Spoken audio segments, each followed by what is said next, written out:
شبهة يرددها الروافض والقبورية كثيرا، يقولون أننا نتخذ الأئمة والأولياء وسطاء بيننا وبين الله، لأننا إذا أردنا أن ندخل على ملك من ملوك الدنيا لا نستطيع أن ندخل عليه مباشرة.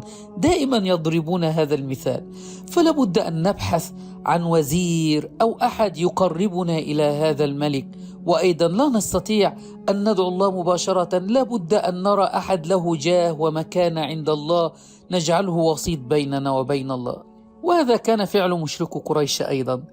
أولا لابد أن يعلم هؤلاء أن الله سبحانه وتعالى لا يخفى عليه خافية من خلقه، فهو كافي لهم وحده ولا يحتاج إلى معين، والرحمن بذاته لا يحتاج في رحمته إلى من يستعطف.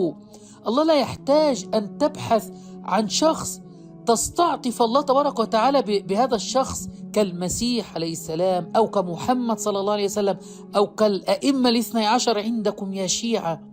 اسمع ماذا قال ابن القيم رحمه الله: وهذا بخلاف الملوك وغيرهم من الرؤساء، فإنهم محتاجون إلى من يعرفهم أحوال الرعية وحوائجهم، وإلى من يعينهم على قضاء حوائجهم، وإلى من يسترحمهم ويستعطفهم بالشفاعة، فاحتاجوا إلى الوسائط ضرورة لحاجتهم وضعفهم وعجزهم وقصور علمهم.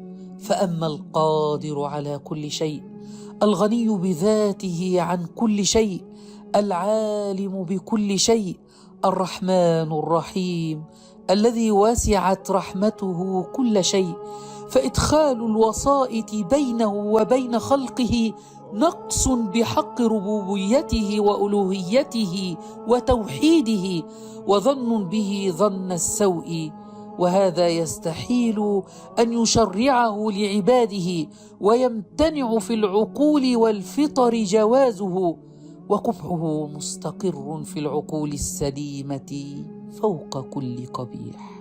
فهؤلاء ظنوا بالله ظن السوء، فما ظنكم برب العالمين؟